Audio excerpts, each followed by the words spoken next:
हरिओम। भगवान दूसरे अध्याय के 50वें श्लोक में कह रहे हैं कि जिसकी बुद्धि युक्त है वह पुरुष इसी जन्म में अच्छे व बुरे कर्मों से मुक्ति पा लेता है।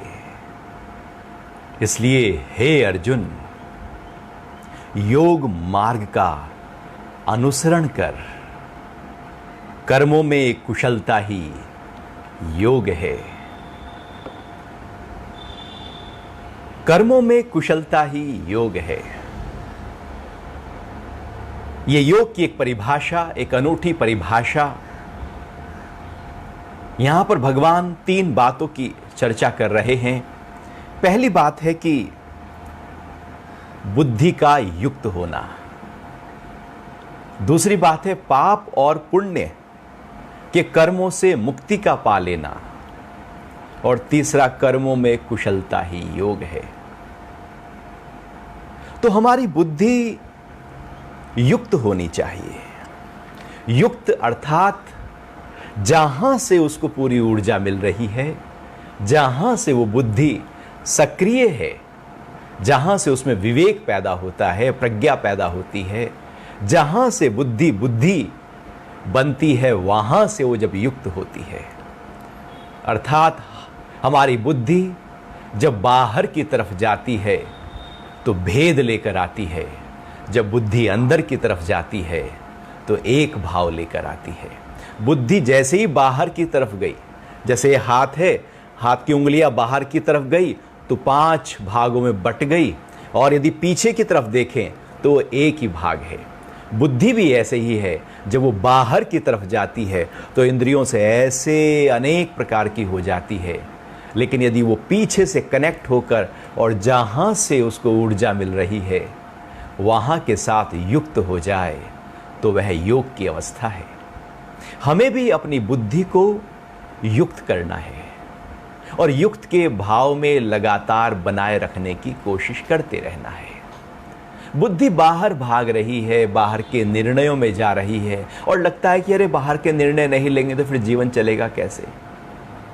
बाहर के निर्णय लेना कोई बुरा नहीं है, लेकिन बुद्धि को अपने साथ जोड़कर जब आप निर्णय लेंगे तो वो निर्णय बहुत ही ऊंचे स्तर के होंगे, बहुत ही बारीकी के होंगे। अर्थात वास्तविकता में वो निर्णय आपको बांधेंगे नहीं, क्योंकि वो निर्णय भीतर से बह रहे हैं। अभी हम केवल बाहर के निर्णयों में अपने आप को पूरी तरह से उलझा देते हैं। हमारी बुद्धि सुबह से लेकर रात तक कि क्या पहनना है वहां से शुरू हो जाती है। और यदि बाथरूम में जाकर देखें 2 तरह के अलग अलग पेस्ट रखे हैं तो मन चलता है इससे करूं या इससे करूं। साबुन भी 2 तरह के रखे हैं तो इससे नहाऊं या इससे नहाऊं। कपड़ा ये पहनूं या ये पहनूं। इस कार में जाऊं या उसमें जाऊं। बहुत सारे, हर चीज में 2 बातें खड़ी ही हैं, और बुद्धि हर जगह हमारी बाहर की तरफ बह रही है। जब बुद्धि इस तरह से बाहर की तरफ बहनी शुरू हो जाए तो फिर वह बुद्धि योग हो नहीं सकता और हम अपने आप में टिक नहीं सकते। बुद्धि बाहर बहे और हम अपने आप टिक जाएं, ऐसे कैसे हो सकता है। बुद्धि अंदर की तरफ बहे, बुद्धि युक्त हो जाए, फिर बाहर जो होगा उसका कोई प्रभाव हम पर नहीं पड़ेगा। लेकिन जब बुद्धि फकत बाहर की तरफ बह रही होगी तो हर चीज का असर हमारे ऊपर आएगा, हर कर्म का फल हमारे ऊपर आएगा ही आएगा। हमें अपनी बुद्धि को, अपनी ऊर्जा को, जो बुद्धि से, चूंकि आत्मा से बुद्धि, बुद्धि से मन और मन से इंद्रियां, और पूरी बाहर की तरफ ऐसे बह रही है सब कुछ, हमें ऐसे अंदर की ओर, इस मन से बुद्धि और बुद्धि से आत्मा की तरफ जब उसकी गति होने लगती है तो उसको बुद्धि योग कहते हैं। जब हम अंतर्मुखी होने लगते हैं तो उसको बुद्धि योग कहते हैं। जब ऊर्जा ऊर्ध्व गति की तरफ होने लगती है तो उसको योग कहते हैं। जब जुड़ जाते हैं अपने ही आपके साथ तो उसको योग कहते हैं। तो भगवान कह रहे हैं कि जिसकी बुद्धि युक्त है, तो पहले हमें सारी कोशिश, सारा प्रयास या अप्रयास बुद्धि को युक्त करने का होना चाहिए, क्योंकि यही बुद्धि है जो बांध देगी बाहर जब बिखरेगी तो। इसलिए अपनी बुद्धि को युक्त करना है। और फिर भगवान आगे कह रहे हैं कि जिसकी बुद्धि युक्त है वह पुरुष इसी जन्म में अच्छे व बुरे, मतलब पाप और पुण्य, कर्मों से मुक्ति पा लेता है। पाप और पुण्य कर्मों से मुक्ति पा लेना, अच्छे और बुरे कर्मों से मुक्ति पा लेना। ये अच्छे और बुरे कर्म को यदि हम देखें तो अच्छे और बुरे कर्म कुछ होते नहीं है, पाप और पुण्य कुछ होता नहीं है। लेकिन हम जिसको कहते हैं कि ये पाप है वो पाप होने लगता है, जिसको हम कहते हैं कि ये पुण्य है वो पुण्य हो जाता है। यदि आत्मा के दृष्टिकोण से देखा जाए तो पुण्य नहीं है, पाप नहीं है, कुछ अच्छा नहीं है, कुछ बुरा नहीं है। ऊंचे भाव से सब एक है, निचले भाव से बहुत भेद ही भेद है। अनेक भेद खड़े ही हैं जब हम नीचे से देख रहे हैं, लेकिन जब ऊपर से देख रहे हैं तो कोई भेद दिखाई नहीं देता, अब केवल समता है। तो अच्छे और बुरे कर्मों में हम पूरा जीवन बिता देते हैं और कोशिश करते रहते हैं कि पुण्य के कर्म करें, पाप के कर्म हमसे ना हो। लेकिन ऐसा कैसे हो सकता है कि बुद्धि बाहर बह रही हो और पाप ना हो रहा हो? वो हमें दिख नहीं रहा है, लेकिन वो हो रहा है। वो हो रहा है। पाप और पुण्य में लगातार मिश्रित कर्म हो ही रहे हैं। लेकिन जब बुद्धि युक्त हो जाती है तो हम अपने स्वरूप में टिक जाते हैं, और जैसे ही अपने स्वरूप में टिकते हैं और पाप और पुण्य से अब हम पूरी तरह से ऊपर उठ जाते हैं। पाप और पुण्य अब मेरा है ही नहीं। पाप और पुण्य से मुक्ति हो चुकी होती है। ये पाप और पुण्य से मुक्ति की जो प्रक्रिया है ये बड़ी अनूठी है। पाप और पुण्य में रहकर मुक्ति हो नहीं सकती पाप और पुण्य से, बल्कि बुद्धि के युक्त होने पर पाप और पुण्य उसी समय डिसॉल्व हो जाते हैं। बुद्धि के युक्त होते ही हम मुक्ति के मार्ग में आ जाते हैं, और मुक्ति के मार्ग में मुक्त भाव में पाप और पुण्य नहीं होता। तो अच्छे और बुरे कर्म मन में खड़े हैं, बुद्धि के बाहर के स्तर पर खड़े हैं, इच्छाओं के आधार पर खड़े हैं, वासनाओं के आधार पर खड़े हैं, विकारों के आधार पर खड़े हैं, काम क्रोध लोभ मोह के आधार पर खड़े हैं। जैसे क्रोध के आधार पर अच्छे से अच्छा कर्म भी पाप होता है, मोह के आधार पर किया गया कर्म पुण्य नहीं पाप होता है, लोभ के आधार पर किया गया कर्म पाप होता है, काम के आधार पर किए गए सारे कर्म पाप होते हैं। विकार को आधार मानकर जब कोई कर्म किया जाता है तो वो पाप होता है। हमें लगता है कि हम अच्छे काम तो कर रहे हैं, लेकिन मेरे भीतर की अवस्था यदि शुद्ध है तो वह पुण्य कहलाएगा, और यदि पूरी तरह से विकारी है तो वह पाप कहलाएगा। पाप केवल बाहर की स्थिति नहीं कि मैंने किसी को मारा, वो पाप नहीं, मेरे अंदर वो भाव भी प्रकट हो गया, हिंसा का भाव भी प्रकट हो गया, क्रोध का भाव भी प्रकट हो गया, तो पाप तो घटना शुरू हो ही गया है।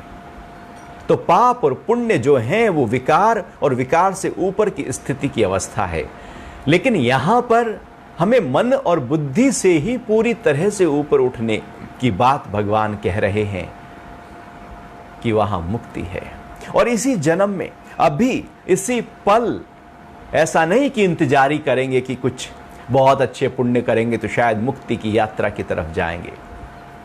ये अच्छे कर्म मुक्ति की यात्रा को थोड़ी प्रशस्त करते हैं, आगे बढ़ाते हैं। अच्छे कर्म तो वैसे ही हैं जैसे बुरे कर्म हैं। बुरे कर्म भी बांध लेंगे, अच्छे कर्म भी बांध लेंगे, दोनों बांध रहे हैं, क्योंकि दोनों ही अगले जन्म के लिए हमको तैयार कर रहे हैं, जीव को तैयार कर रहे हैं। पुण्य किया तो उसको भोगना पड़ेगा, पाप किया तो उसको भी तो भोगना पड़ेगा। तो पाप और पुण्य बंधन की प्रक्रिया है। हम जगत में बंधे हैं पाप और पुण्य से। यदि ये पाप और पुण्य ही ना हो, या यूं कहें कि समझ आ जाए कि ना कोई पाप है ना कुछ पुण्य है, ये ज्ञान पैदा हो जाए कि ना कुछ पाप है ना कुछ पुण्य है। और ये ज्ञान, ये समझ तब आएगी जब हम अपने भाव, अपनी बुद्धि को युक्त करके पूरी तरह से स्थित हो जाएंगे। और जैसे ही स्थित होंगे, मेरे लिए ना कोई पाप है ना पुण्य है। अब मेरे द्वारा किए गए सारे कर्म पाप और पुण्य से परे होंगे, अर्थात निष्काम होंगे। कर्म योग होगा, क्योंकि वहां पर पाप और पुण्य तो कामना के आधार पर खड़े होते हैं। जो स्वर्ग की तरफ ले जाए वो पुण्य है, जो नरक की तरफ ले जाए वो पाप है। दोनों की इच्छा तो अंदर खड़ी है ना, कि मुझे स्वर्ग जाना है इसलिए पुण्य कर्म कर रहा हूं, और मुझे नरक से कोई फर्क नहीं पड़ता, मैं तो कैसे भी कर्म कर लूं। तो पाप और पुण्य हमारी इच्छा और हमारी वासना और हमारी कामना के आधार पर खड़े हैं। अच्छा कर्म करने से मुझे वो प्राप्त होगा, यही बांध लेगा हमको, फल तो फिर भी आएगा। ये दोनों की जो बंधन की प्रक्रिया है, इसके बीच में हम पिस जाते हैं पूरी तरह से, क्योंकि पाप से अपने आप को बचाने की कोशिश करते रहते हैं और पुण्य में अपने आप को धकेलने की कोशिश करते रहते हैं। ये एक स्वाभाविक प्रक्रिया नहीं है। पुण्य कोई स्वाभाविक प्रक्रिया नहीं है, निष्काम हमारा स्वाभाविक प्रक्रिया है, कर्म योग हमारी स्वाभाविक प्रक्रिया है।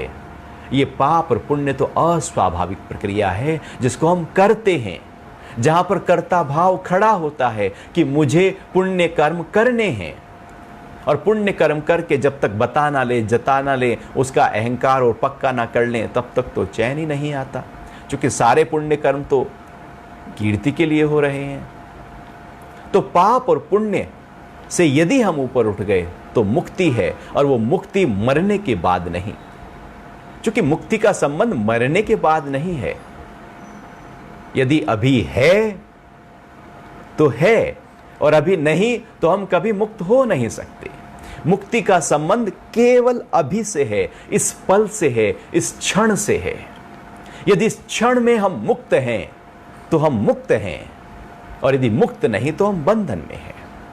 हम इस इंतजार में न बैठे कि अगले क्षण में मैं प्रभु का नाम जपूंगा, अगले क्षण में मैं बुद्धि को युक्त कर लूंगा, अगले कल कुछ ऐसा घटेगा जब व्यापार, परिवार की सब समस्याएं सिमट जाएंगी, अब मैं बुद्धि योग में आ जाऊंगा।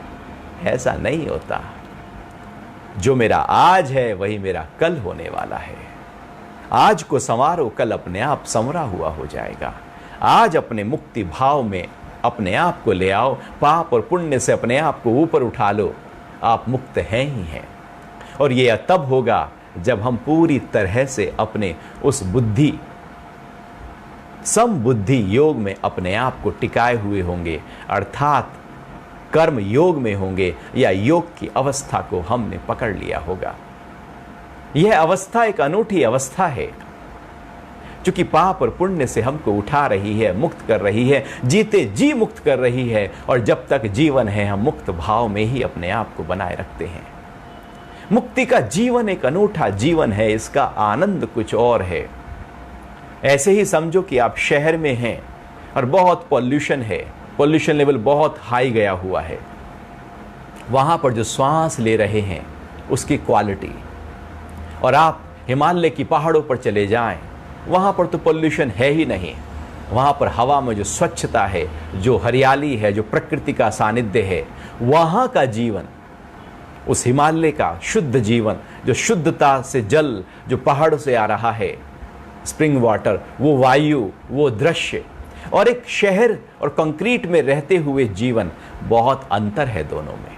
ऐसे ही है कि जब हम पाप और पुण्य में अपने आप को जीवन में फंसाए होते हैं, तो ऐसे ही है कि जैसे 700-800 PM2 पूरी तरह से पोल्यूशन लेवल बढ़ा हुआ है, वहाँ जी रहे हैं, या हम पहाड़ पर जाकर जीवन को जी रहे हैं। मुक्ति भी ऐसे ही है कि पूरी तरह से हम विशालता में, विराटता में आ जाते हैं, आनंद के साथ जीवन को जीते हैं। एक जीवन ऊंचे स्तर पर जीवन जिया जाता है, फिर बाहर की चीज़ें बांधती नहीं। ये तब होता है जब बुद्धि को हमने पूरी तरह से अपने भीतर के साथ जोड़ा हो। और तीसरी बात भगवान इस श्लोक में कह रहे हैं कि कर्मों में कुशलता ही योग है। कर्मों में कुशलता कब पैदा होगी? जब हमारी बुद्धि युक्त होगी, जब हमारी बुद्धि आत्म भाव के साथ लीन होगी। कर्मों में कुशलता तब पैदा होती है जब भीतर से जुड़े हुए होते हैं हम, नहीं तो अकुशलता ही अकुशलता है कर्मों में हमारे।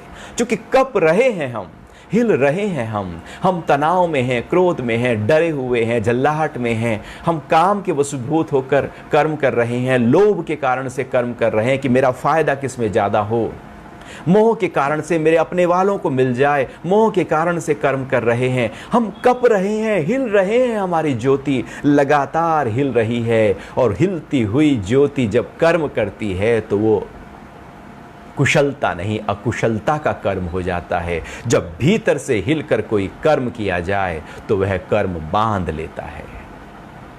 हर विकार मुझे भीतर से हिला रहा है, हर इच्छा मुझे हिला रही है, हर वासना मुझे हिला रही है, ये हिला ही रही है मेरे अंदर पूरी तरह से। हमें लगता तो है कि हम पूरी तरह से स्थिर होकर बैठे हैं, हमें दिख रहा है एक स्तर पर, शायद दूसरे को भी दिख रहा हो एक स्तर पर, लेकिन अंदर से कितना कपे हुए हैं, कितना हिले हुए हैं, वो तो व्यक्ति ही जान सकता है।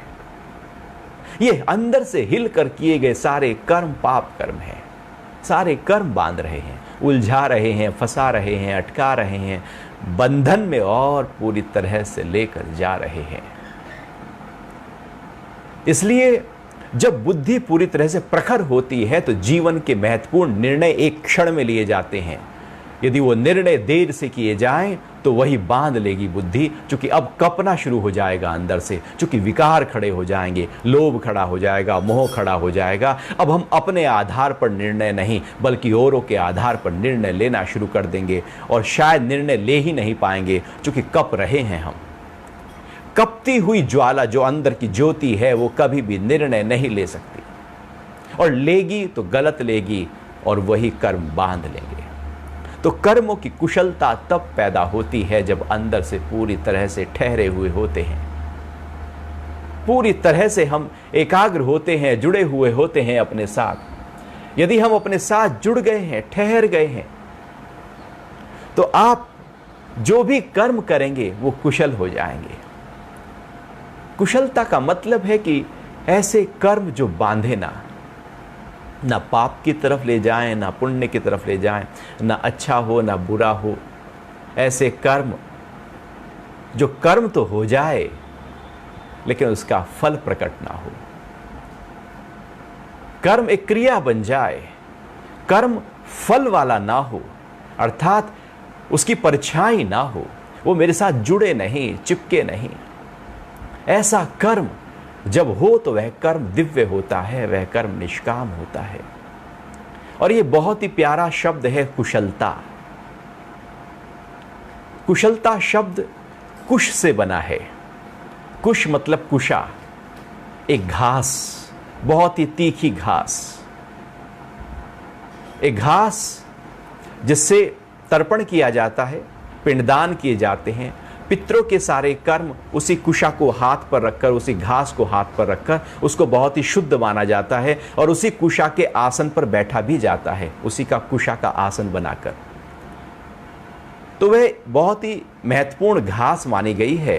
तो क्या होता था कि आश्रम में गुरुजी जो हैं वो सब ब्रह्मचारियों को कहते थे, भाद्रपद की अमावस्या पर कुशा जो घास है उसको तोड़ा जाता है, और वो कुशा घास जो है वो बहुत तीखी होती है, तलवार की नोक से भी ज्यादा, जैसे ब्लेड हो ऐसे बहुत तीखी। बस हाथ गलत तरीके से रखा नहीं कि वो काट देगा हाथ। तो गुरुजी क्या करते थे कि बच्चों कहते जाओ कुशा तोड़ कर लाओ, और सब बच्चे जाते जंगल में कुशा तोड़ कर लाते, और सबसे कुशा एक साइड में रखवा दी जाती, और बच्चों को लाइन में खड़ा किया जाता, और बच्चों को कहा जाता कि हाथों को सीधा करो। बच्चे हाथ सीधा करके खड़े हो जाते, और गुरुजी देखते रहते। जिसके हाथ कट गए हैं उसको एक लाइन में खड़ा कर दिया, जिसके हाथ कटे नहीं लेकिन उसने कुशा तोड़ी है उसको एक लाइन में खड़ा कर दिया।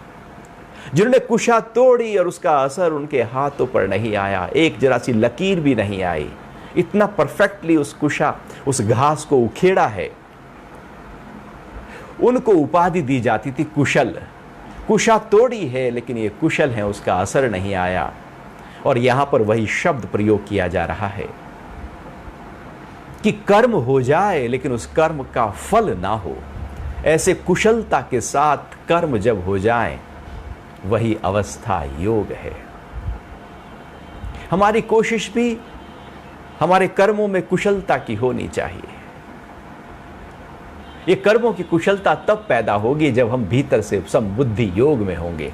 बाहर से ऐसा नहीं कि हमने बहुत परफेक्टली कर्म किया, सारे परफेक्शन के साथ हम कर्म करते हैं, कुछ भी एक भी बारीकी पर हम ध्यान देते हैं, बहुत ही महीन नक्काशी पर ध्यान देते हैं, जो भी काम करते हैं बहुत परफेक्टली करते हैं, वो कुशलता नहीं कहलाएगी। वो तो बाहर की चीज है। वो बाहर का परफेक्शन वो योग नहीं कहलाएगा। वो कितना भी आप बहुत ही बारीकी के साथ जीवन जी जाओ, वो तो योग तो अंदर की अवस्था है।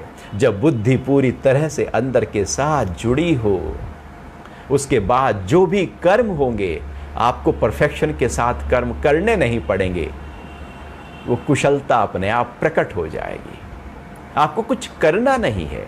अभी बाहर जब आप परफेक्शन के साथ कर्म करते हैं तो कुछ करते हैं, बहुत ध्यान लगाते हैं, फोकस करते हैं, गलती ना हो जाए। लेकिन जब जुड़े होते हैं भीतर से तो ऐसा फ्लो एनर्जी का बहता है कि सारे कार्य पूरी कुशलता के साथ हमारे होते चले जाते हैं। और जब ये कर्म कुशलता के साथ होते हैं तो कर्म हमको बांधते नहीं। कर्म तो हो गए लेकिन बांधा किसी ने भी नहीं। यही कर्म योग है, यही निष्काम है। कामना रहित जब कर्म हो जाए तो निष्काम है।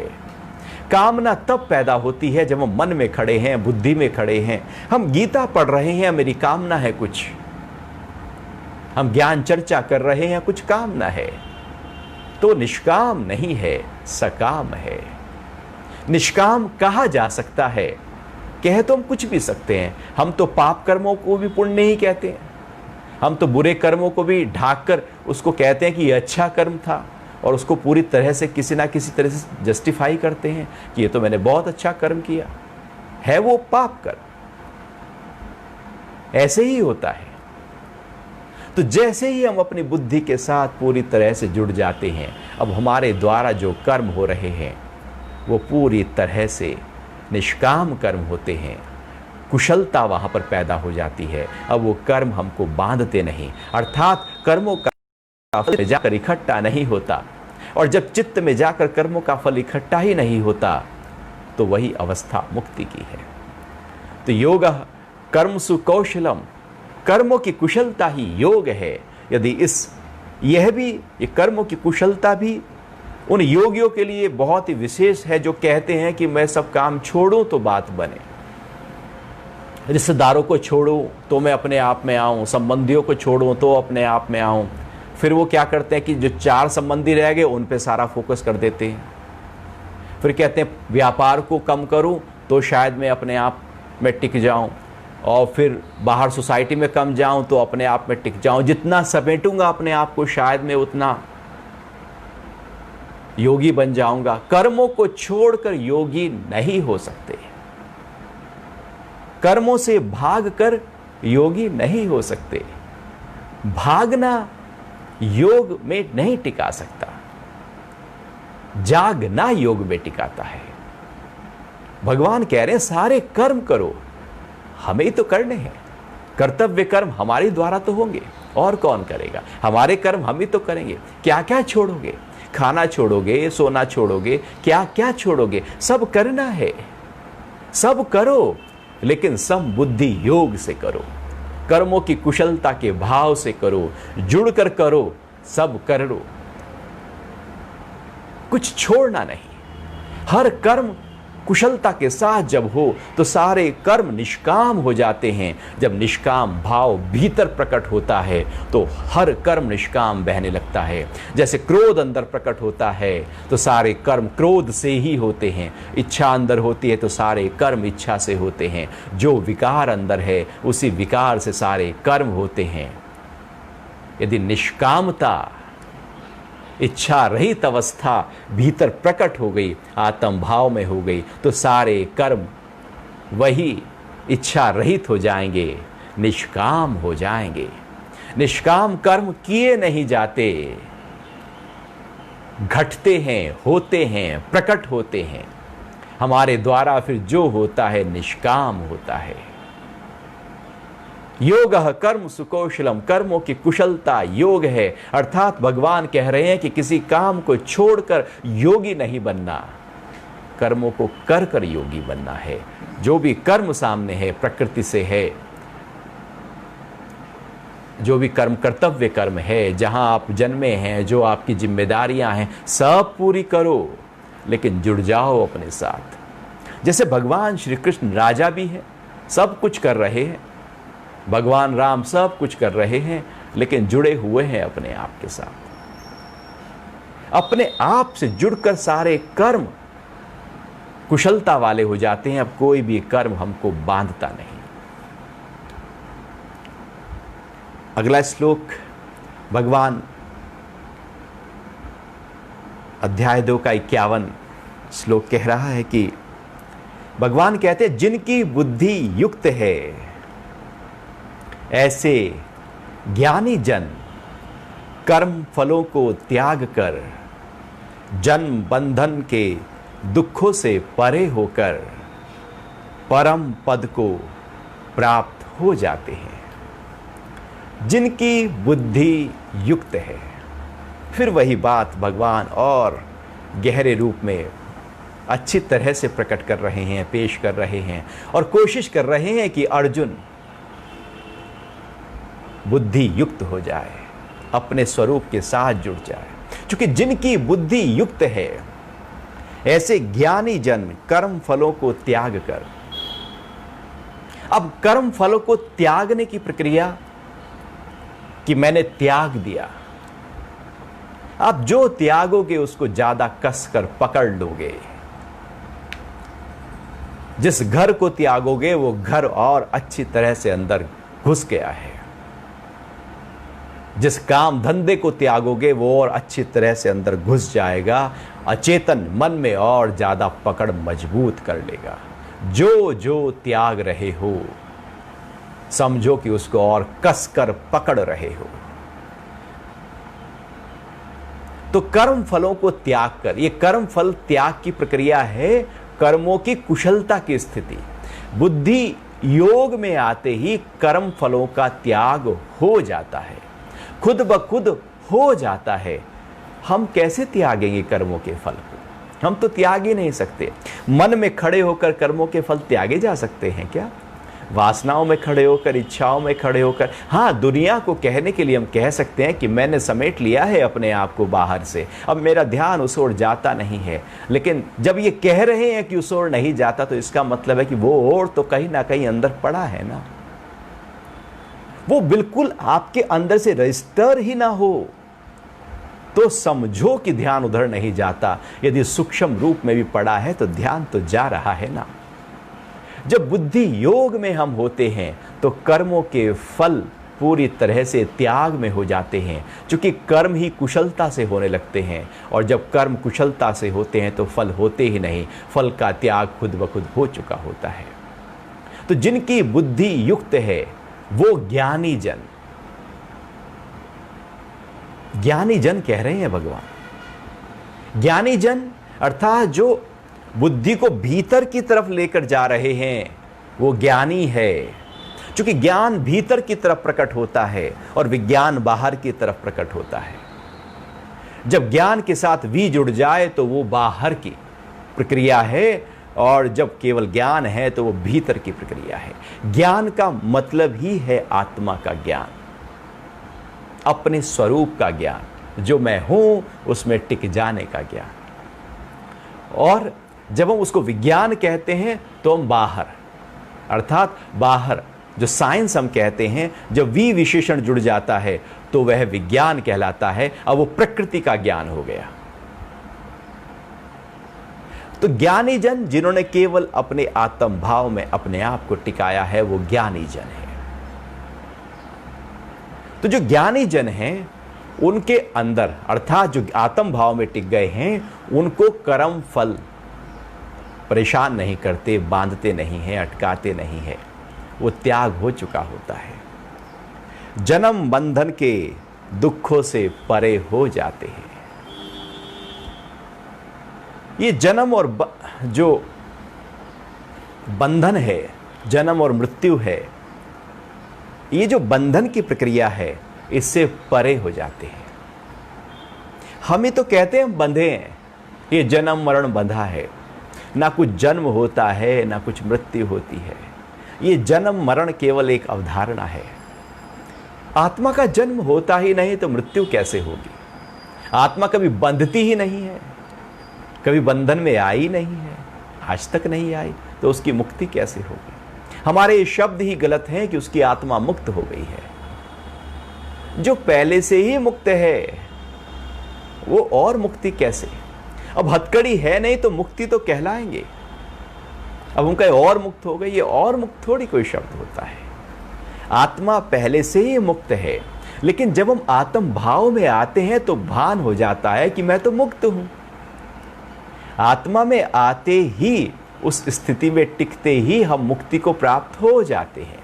और जैसे उस भाव में टिके, अब जन्म और मरण मेरे लिए है ही नहीं। हम जन्म और मरण से परे आ गए, ऊपर उठकर आ गए। जन्म मरण का असर मेरे ऊपर नहीं हो रहा है।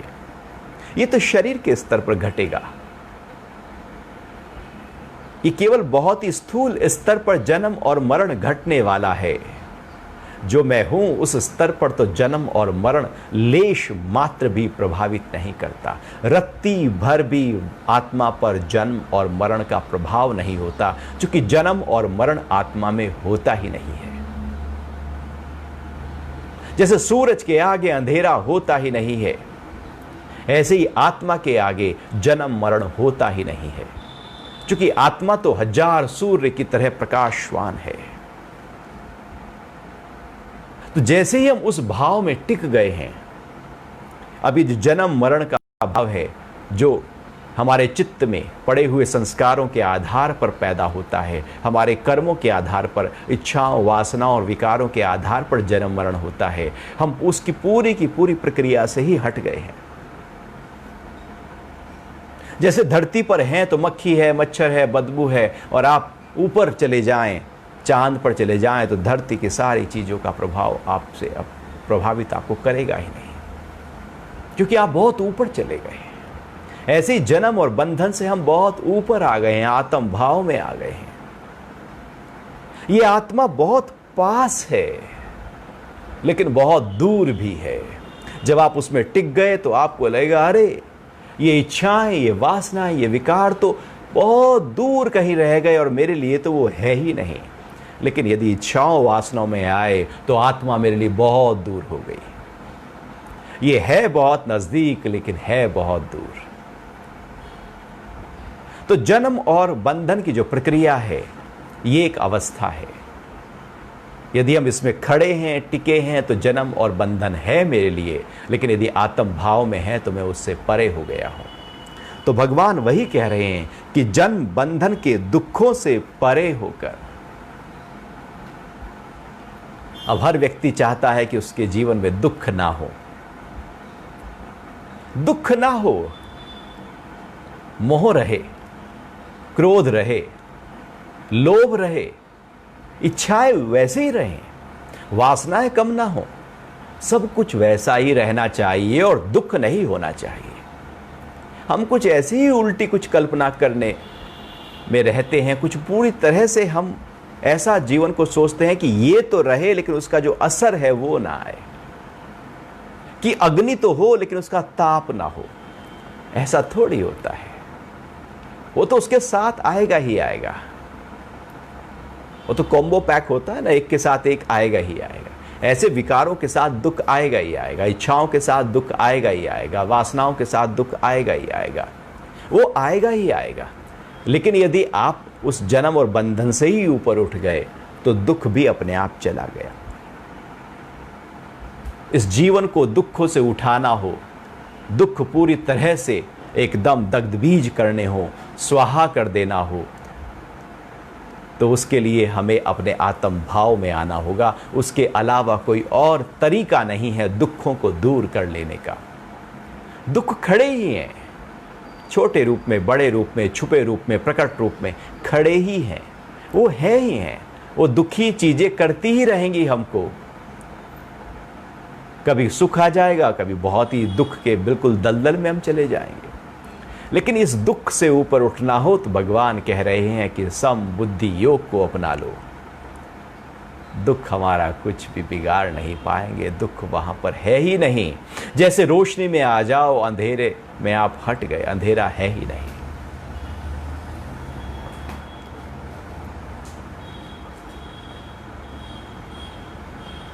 तो जन्म बंधन के दुखों से परे होकर परम पद को प्राप्त हो जाते हैं। परम पद, एक ऐसा पद जहां से नीचे नहीं आते, एक ऐसा पद जिसको पाकर कभी फिर जन्म और बंधन में फिर से नहीं आते, एक ऐसा पद जो परमात्मा में मेरे साथ, आत्मा को परमात्मा के साथ एकाकार करा देता है, एक ऐसा पद जो जीवन के सबसे ऊंचे स्तर पर मुझे बिठा देता है, एक ऐसा पद जिसके लिए जन्म मिला है, ये जीवन है, मिला ही उसके लिए है, परम पद के लिए। लेकिन अभी तो हम बाहर के पदों में उलझ गए हैं, उस परम पद को छोड़ा है। बाहर का कोई पद मेरे पास आ जाए तो छोड़ने को तैयार नहीं होते। कहते हैं कि मेरे ही साथ ये पद जाए तो ठीक है, बड़े पद के साथ ही यदि मौत हो तो ठीक है, छोटे पद में मौत ना हो। वो बड़े पद को पकड़ लेते हैं और कहते हैं कि आखिर तक यही पद रहे मेरे पास। क्योंकि पद को पकड़ा है हमने, और जब बाहर के पद को पकड़ा है तो परम पद कैसे मिलेगा? एक पद छोड़ोगे तो दूसरा मिलेगा। ये तो यहां भी होता है। अब आप ऐसे थोड़ी हैं कि एमएलए भी और एमपी भी हैं, ऐसे नहीं होता। आप या तो एमएलए हैं या एमपी, एक पद छोड़ो तो दूसरा मिलेगा, दूसरा छोड़ो तो फिर पहला मिलेगा। एक को छोड़ना पड़ेगा। बाहर के पद छोड़ोगे तो परम पद मिलेगा, और जब परम पद को पकड़ा है तो बाहर के पद अब कुछ आपके लिए मायने रखते ही नहीं है। एक ऊंची स्थिति में आप आ गए। तो भगवान कह रहे हैं कि परम पद को प्राप्त हो जाते हैं। अगला श्लोक 52। जब तेरी बुद्धि मोह रूप दलदल को पार कर जाएगी, तब तू सुने हुए या सुनने में आने वाले सभी भोगों से विरक्त हो जाएगा। जब तेरी बुद्धि मोह रूप दलदल, कलीमा जिसको संस्कृत में कहा है कालीमा, मोह, अब भगवान एकदम पलट के बात कर रहे हैं। वो कह रहे हैं कि बुद्धि योग क्यों नहीं होता? क्योंकि मोह खड़ा है। अपने वाले खड़े हैं, वो खड़े हैं, 1 हो या 10 हो फर्क नहीं पड़ता। मोह तो जू का त्यों खड़ा है। जब मोह है, मैं है, मेरा है, मेरे वाले हैं, और सारी एनर्जी उसी को आधार बनाकर जीवन जी जा रही है कि वो रूठ ना जाएं, वो क्रोध में ना जाएं, वो नाराज ना हो जाएं, वो वस्तु चली ना जाए, धन कम ना हो जाए, घर छूट ना जाए। हमने तो बाहर की चीजों को कसकर पकड़ लिया है, छोड़ते ही नहीं। दिखता नहीं है लेकिन मन से इतना पकड़ा है, इतना पकड़ा है कि वो छूटती नहीं है। रात को स्वप्न भी उसी के ही आएंगे, रात को सोने से पहले भी वही मोह खड़ा है, उसके बाद भी वही मोह है। ये मोह है जिसको भगवान कह रहे हैं ये अंधकार है, अंधेरा है जीवन का मोह। यदि कोई जीवन में अंधेरा है तो वो मोह से पैदा होता है। मोह अंधा होता है, मोह के कारण से निर्णय ले नहीं पाते जो आप चाहते हो। जब मोह प्रकट होता है तो जिनसे मोह प्रकट होता है, अब जो चाह कर भी वो निर्णय नहीं ले पाते, क्योंकि वो तो कुछ और चाहते हैं। आप चाह कर भी वो काम नहीं कर पाते, भले वो ऊंचा कार्य क्यों ना हो, क्योंकि मोह वाले तो मना कर रहे हैं। मोह इस तरह से अंधा होता है, भगवान कह रहे हैं वो दलदल है, फंसा देगा, अटका देगा। और ये जो मोह है ये तो एक ही तरफा होता है। अब मान लो मेरा एक बहुत ही पुरानी कुर्सी है, उससे मेरा मोह है, तो कुर्सी से पूछो भाई तेरा मोह है क्या इस आदमी से? तो कुर्सी को मोह नहीं है, मेरा ही मोह है। मेरा ही मोह घर से है, मेरा ही मोह कार से है, मेरा ही मोह परिवार से है, व्यापार से है, जिससे भी कहो वो मेरा ही है, मैंने ही पकड़ा है उनको। वो बाहर से पकड़ने की प्रक्रिया नहीं हो रही है। वो व्यापार मुझको पकड़ के थोड़ी बैठा है, वहां तो कोई और आ जाएगा, कोई और आ जाएगा, वो तो आते चलेंगे। कोई कुर्सी थोड़ी पकड़ लेती है किसी को, कि कोई 5 साल तक किसी ऊंचे पद पर रहा, अब कुर्सी ने कहा नहीं तुम नहीं जाओ। कुर्सी के अंदर मोह नहीं है, हमारे ही अंदर कुर्सी का मोह है। ये दलदल है, ये बाहर की तरफ हमारी वृत्ति को, हमारी वासना को, हमारी इच्छा को, हमारे प्राणों को बाहर बहरा रही है। जिन प्राणों को भीतर बहाना था वो तो बाहर बह रहे हैं। अब चाकू को फर्क थोड़ी पड़ता है कि आप उसे सब्जी काटो, फल काटो, अंगुली काटो, गर्दन काटो, उसे कोई फर्क नहीं। वो तो पूरी तरह से वैसे ही ठहरा हुआ है, उसे कोई फर्क नहीं है। वस्तुओं को कोई फर्क नहीं पड़ता, आप उनके प्रति मोह करो या न करो। धन को कोई फर्क नहीं पड़ता, आप उसके प्रति मोह करो या ना करो। ये तो हम ही हैं जो अपने आप को, पूरी की पूरे व्यक्तित्व को बाहर की तरफ कहीं फंसा देते हैं। ये मोह रूपी जो अंधकार है, जो काली माँ है, जो अंधेरा है, ये हमें कहीं पहुंचा नहीं पाता। जैसे रास्ते में अंधेरा हो और हम चले हों सफर पर, एक जीवन की यात्रा मिली थी, भगवान ने एक जीवन दिया था, हम निकले हैं उस जीवन पर, उस यात्रा पर। रास्ते में अंधेरा कर लिया हमने खुद ही, रास्ता वो चुन लिया जो अंधेरे से भरा पड़ा है। कहाँ पहुंच पाएंगे? वहीं घूमते रहेंगे, आगे पहुंच ही नहीं पाएंगे। भगवान यही कह रहे हैं, ये जो जीवन की यात्रा है, इस पे हमने मोह पैदा कर लिया, अंधेरा पैदा हो गया। अब बुद्धि योग कैसे प्रकट होगा? हो ही नहीं सकता। वो भीतर की जो ज्योति है वो प्रकट हो ही नहीं सकती, क्योंकि मोह तो कहीं खड़ा है मेरा, किसी वस्तु में, किसी पदार्थ में, धन में, अपने वालों में, बेटे में, बेटी में, पोते में, पोती में। कहीं ना कहीं हम, कहीं ना कहीं, किसी ना किसी रूप में मोह। उससे तो पूछो कि जितना मैं तुझे चाहता हूं, क्या तू उतना मुझे चाहता है? जितना आप उसके लिए जान न्यौछावर कर रहे हैं किसी मोह के प्रति, वो हमारे लिए नहीं चाहता, हम ही लगे पड़े हैं उसके लिए। वो दृष्टांत आता है ना कि संत ने अमर फल, उसको साधना के माध्यम से अमर फल मिला। संत ने कहा मैं क्या करूंगा, मैं तो वैसे ही अमर हूं, आत्म भाव में टिका हुआ हूं। राजा बहुत अच्छा है, राजा तो वह प्रजा को बहुत अच्छी तरह से रखेगा, तो राजा को दे दिया। अब राजा ने कहा मैं क्या करूंगा, मेरा मोह पूरा तो रानी पर है, अमर फल रानी को दे दिया, तू खा ले। रानी का पूरा मोह सेनापति पर था, वो उस पर आशिक थी, उसने अमरफल सेनापति को दे दिया। सेनापति वैश्या पर आशिक था, उसने वो अमरफल वैश्या को दे दिया। वैश्या ने कहा मेरा जीवन तो वैसे ही बेकार है, वो अमरफल जाकर फिर गुरु को, संत को दे आई कि हे भगवान यदि आप लें तो अच्छा रहेगा। हम जिस पर मोह रखते हैं वो हम पर मोह नहीं रखता, यही तो मोह है। वो कहीं और रखता है। जिस पर हम पूरी तरह से दिन रात लगे हुए हैं, वो तो कहीं और अपने आप को, अपनी दुनिया को सजाए हुए है। मोह को समझ लेना होगा। ये दलदल है, अटका देगा, फंसा देगा, बांध देगा, उलझा देगा।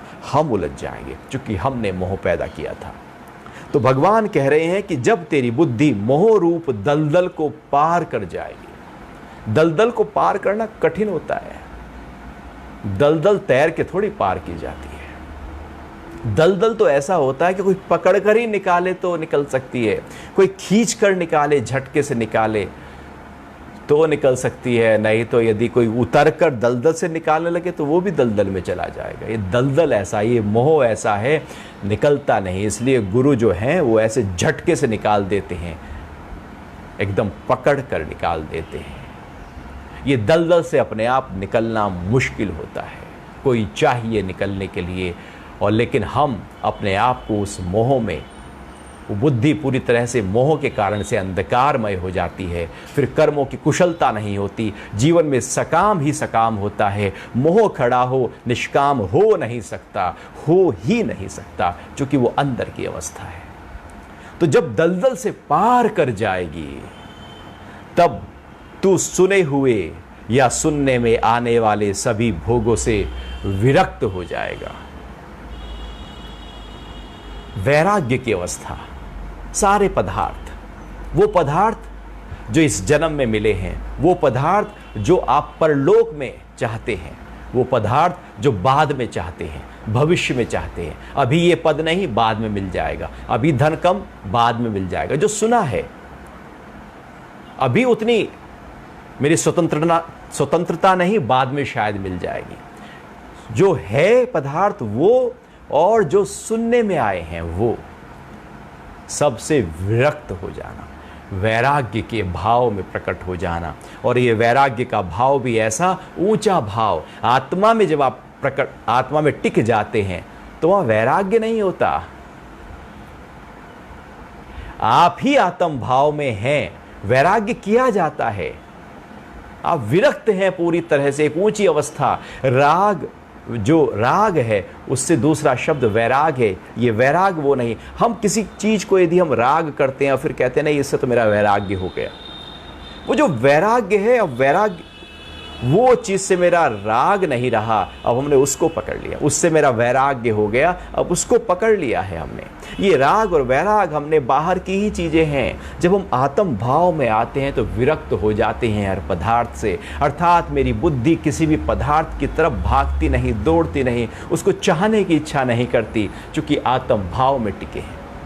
प्रकट ही है सब, लेकिन यदि हमारी बुद्धि मोह में है तो हम इंतजार में बैठे हैं, कल को वो मिलेगा, वो धन मिलेगा, वो बड़ा पद मिलेगा, वो चीजें मिलेंगी, वो मिलेंगी या अभी मिल रही है। हम बाहर के पदार्थों में अपने आप को जीवन भर उलझाए रखेंगे, खुश होते रहेंगे। जैसे माँ बाप बच्चे को खिलौना दे देते हैं और बच्चा थोड़ा सा हंस लेता है, खेल लेता है उस खिलौने से। ऐसे ही पदार्थ जो हैं, जो कल्पना के पदार्थ हैं, ख्वाब भी बेचे जाते हैं ना। जो ख्वाब बेच दे वो बहुत महत्वपूर्ण व्यक्ति। तो ख्वाब भी जो बेच दे, हमने भी ख्वाबों में कुछ बड़ा संसार अपना पड़ा कर लिया है, कुछ बड़ा पद, कुछ बड़ी कीर्ति, कुछ प्रतिष्ठा ख्वाबों में पैदा कर ली है। कुछ अभी है, कुछ बाद में है। जो हैं और जो सुने गए हैं, दोनों से पूरी तरह से हम जब आत्म भाव में होते हैं तो विरक्त हो जाते हैं। अब उसका असर हम पर नहीं होता। एक श्लोक और चर्चा कर लेते हैं।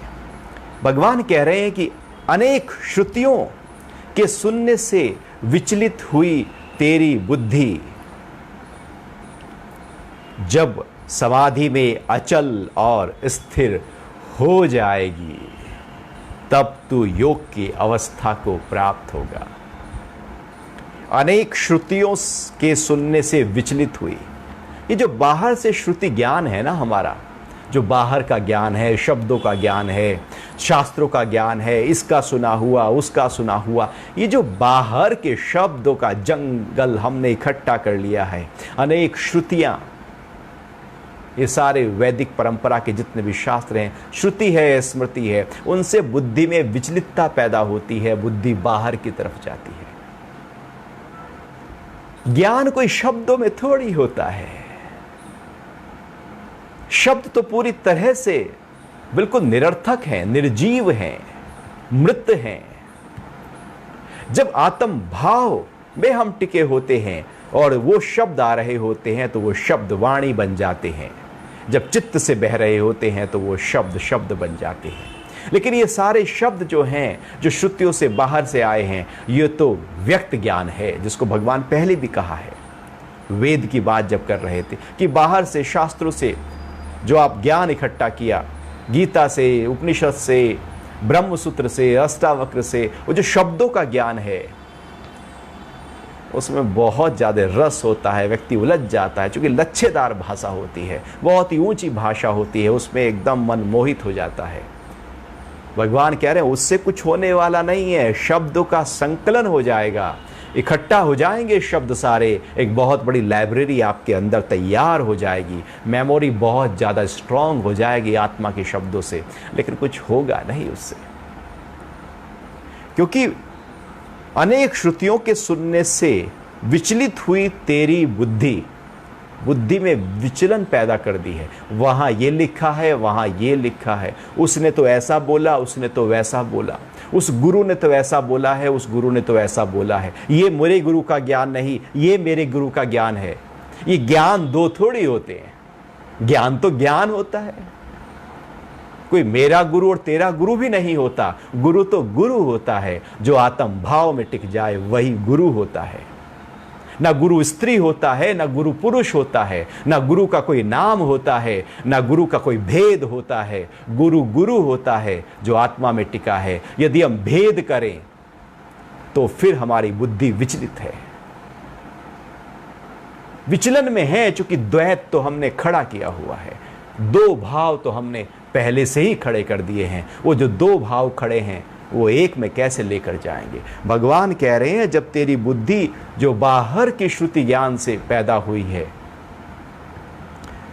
जब समाधि में अचल और स्थिर हो जाएगी, वही बुद्धि जो बाहर लगाई थी उसको इकट्ठा करके समाधि धी पूरी तरह से, जिसको महर्षि पतंजलि कहते हैं तदेवार्थ मात्र निर्भासम स्वरूप शून्य में समाधि।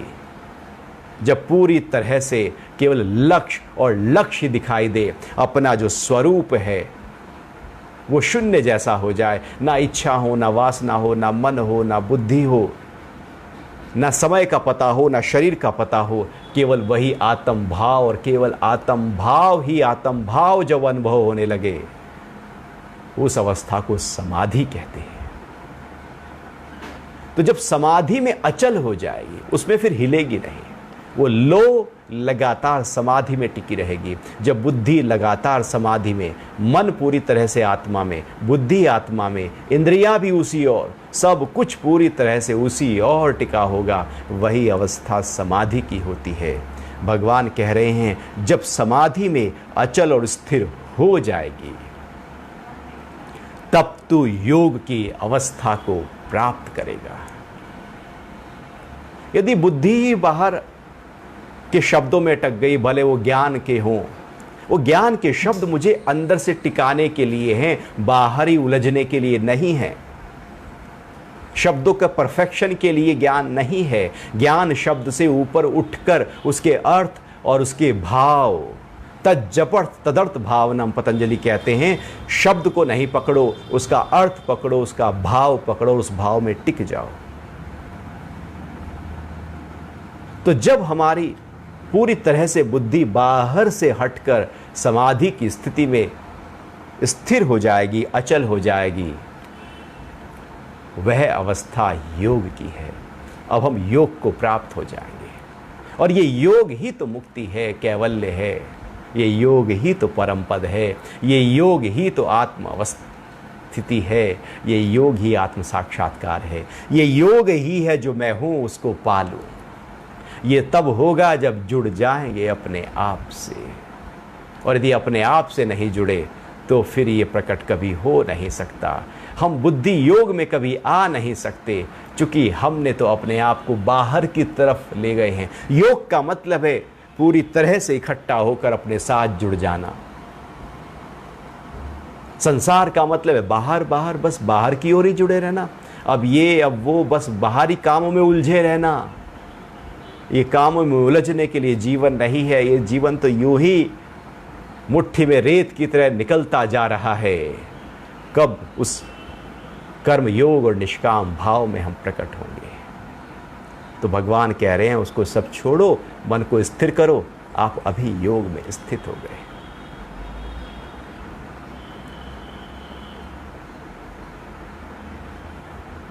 आपका कोई प्रश्न हो तो उस पर बात कर सकते हैं।